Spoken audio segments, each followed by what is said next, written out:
Mapenzi yaliyojaa ahadi lakini yalijaa maumivu yaliniingiza kwenye giza. Nilijua kuwa nilikuwa na mapenzi ya kweli, lakini hali haikuwa hivyo. Kilichojificha nyuma ya tabasamu lako kilikuwa ni usaliti, na hali ya kuwa mkweli haikuwa sehemu ya uhusiano wetu. Nilijua kwamba kilikuwa kinakuja, lakini nilikataa kukubali kwa sababu nilikuwa napenda. Nilitaka kuamini kuwa kila kitu kipo sawa. Kila dakika ilionekana kuwa ya furaha, lakini kumbe ilikuwa ni hadithi ya udanganyifu. Najiuliza, je, ni kwa nini nilikubali kupuuzilia mbali dalili zote za udanganyifu?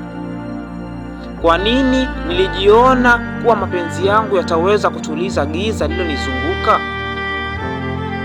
Nilijitahidi sana kufanya kila kitu, nikijua kuwa ninahitaji kujenga uhusiano. Nilijua tulikuwa pamoja, lakini kilichotokea hakikuwa kile nilichotegemea. Nilijua kuwa mapenzi yangu yalikuwa yakikataliwa, lakini bado nilijua kuwa ningekutana na ukweli. Nilijua wakati wake utakuja. Najiuliza, je, nilikuwa ni kipande cha mchezo ambao nilikuwa sijui? Kwa nini nilikubali kubaki kwa maumivu kwa sababu ya mapenzi? Nimejifunza kuwa mapenzi ya kweli hayawezi kujenga kwenye msingi wa usaliti. Ikiwa mapenzi ni ya kweli, basi yataleta furaha, si maumivu. Niliishi kwa matumaini kwamba maisha yangekuwa mazuri, lakini badala yake nilipoteza kila kitu. Kama mapenzi yangu yalikuwa ya kweli, kwa nini yalikuwa na maumivu badala ya furaha?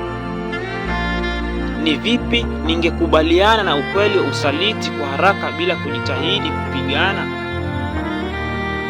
Na sasa nipo hapa nikijiuliza, je, nilijidanganya kwa kumwamini mtu ambaye alinionyesha mapenzi lakini alikuwa na usaliti ndani yake?